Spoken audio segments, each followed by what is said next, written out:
नमस्कार, मी doctor Kunal कुपवास, नेत्रसेवा I hospital आणि Matruseva maternity home Bhandara इथून बोलतोय. राजीव गांधी चौक भंडारा.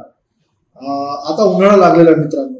तर अशा वेळेस जी उष्णता असते ती भरपूर वाढलेली असते आणि या उष्णतेमध्ये डोळ्यांना विविध प्रकारचे आपल्याला आजार किंवा एलर्जी ही उद्भवते.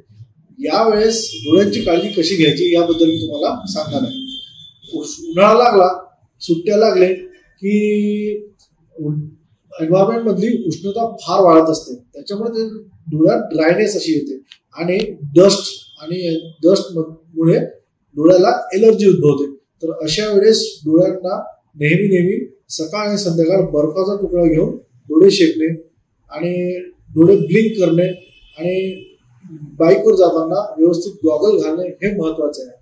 उन्हाळ्यात जास्तीत जास्त बॉडी हायड्रेशन राहील, म्हणजे जास्तीत जास्त आपण पाणी पिऊ, जास्तीत जास्त आपण ताक पिऊ, जास्तीत जास्त आपण उन्हाळ्यात लागणारे फळं, समजा वॉटरमेलन झालं, मस्कमेलन झालं, यांचं सेवन जास्तीत जास्त केल्यावर बॉडी हायड्रेशन राहते. आणि अशा वेळेस जेवढी बॉडी आपली हायड्रेट राहील तेवढा मोतीबिंदू हा प्रकार सुद्धा आपल्याला उन्हाळ्यात सामोर ढकलता येतो किंवा तो हळूहळू वाढतो मोतीबिंदू. तर त्याच्यामुळे ते उन्हाळ्यामध्ये यांच्यामुळे प्रोटेक्शन भेटतं.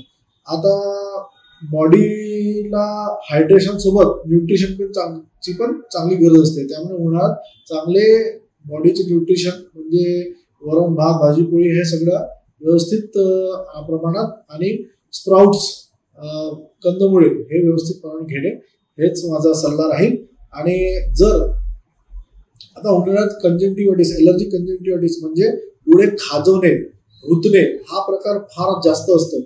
हे एन्व्हायरमेंट मध्ये होणाऱ्या बदलामुळे असतात, त्याच्यामुळे आपले डोळे त्या एलर्जीला ससेप्टेबल असतात. तर यावेळेस लगेच डॉक्टरला आपला सल्ला घेऊन ते ट्रीटमेंट करणे महत्वाचे आहे. कोणत्याही मेडिकल मध्ये जाऊन कोणतीही औषध टाकणे आणि मग डॉक्टरकडे येणे हे चुकीचं आहे मित्रांनो. ठीक आहे, जी गोष्ट महत्वाची आहे ती मला हे सांगू इच्छितो की डोळ्यांची काळजी फक्त आणि फक्त डोळ्याचे तज्ञ डॉक्टरांकडूनच घ्यावं.